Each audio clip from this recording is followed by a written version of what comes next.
ఒక late night movie లేదా ఒక వెబ్ సిరీస్ వల్ల మనకి డార్క్ సర్కిల్స్ వస్తాయి అండ్ రెస్ట్లెస్ ఫీలింగ్ వస్తుంది. ఒక రోజు నిద్రపోకపోతే మనం నెక్స్ట్ డే ఆఫీస్లో చాలా చిరాగ్గా ఫీల్ అవుతాం. అలాంటిది ఒక రోజు కాదు, ఒక వారం కాదు, అసలు ఎప్పటికీ నిద్రపోకపోతే, అసలు నిద్రే రాకపోతే. నిద్ర అందరికీ ఫేవరెట్, అలా ఎందుకు అవుతుంది? అసలు అలా జరిగే ఛాన్స్ ఉందా? 40 ఫ్యామిలీస్ ఈ కండిషన్తో సఫర్ అయ్యాయి.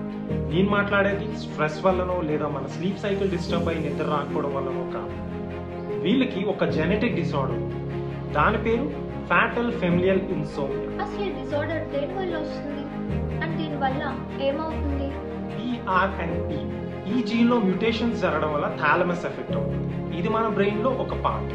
దీని మెయిన్ ఫంక్షన్ ఏంటంటే ఇది మన స్లీప్ని రెగ్యులేట్ చేస్తుంది. ఎగ్జాక్ట్గా ఆ పార్టే ఎఫెక్ట్ అవడం వల్ల నిద్ర సరిగ్గా రాదు అండ్ స్లోగా కంప్లీట్గా నిద్రనే మర్చిపోతుంది.